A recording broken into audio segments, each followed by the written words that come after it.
မရှိပါဘူးလို့ငါမနာပြော ပြလို့ပြောတယ်ပြတော့ ငါနာလာပြီးတော့ငါမရှိဘူးဘာဖြစ်လို့ ရှုပ်ကျမပြလို့ကောင်းကောင်းပြောတယ် လူကြတဲ့မှာငါဘာလာပြအဲ့အရောက်မှာဘာတွေတွေးတယ်ဘာတွေတွေးတယ် ဘာတွေတွေးတယ် မရှိဘူးလို့ငါမနာပြောမှာ ရှုပ်ကျမပြခိုင်းတာလေကိုရတဲ့ဝယ်သွားတဲ့ဟာကိုပြောနေပါလေမပြောသေးရောစတော်ဘယ်ဒီရောတဲ့အဖမပြ ဘောငယ်လာမပြောတာငါပြောသေးလည်းမကြောက်စတော်ပဲလည်းမကြောက်ဘူး ဘာလို့မလိမ့်နဲ့ရှုပ်ကျမပြလို့ပြောတယ်ဘာလို့ဆိုင် မရှိဘူးလို့ငါမနာမရှိဘူးရှာမရှိဘူး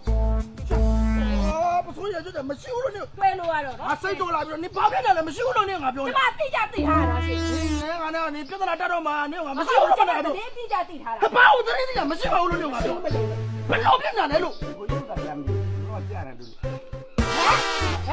ဘာလဲဒီကဒါပါလေ အဲ့ဒါချောကလက်ငါချောကလက်ဟုတ်တယ်ချောကလက်ငါစားတယ်လို့ဝယ်လာချော ဟုတ် က ကဲ့ လက် လေအဲ့ချောကလက်တွေတို့အေးရောက်အတောက်လိုက်ကျွေးမယ် ငါတယ်ငါတယ်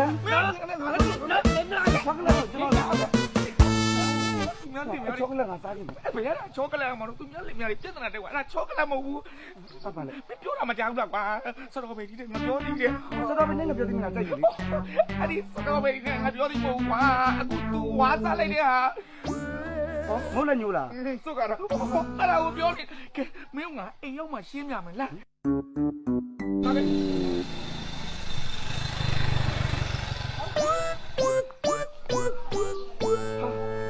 你阿姨，hello，三个八路，再讲个比路，hello。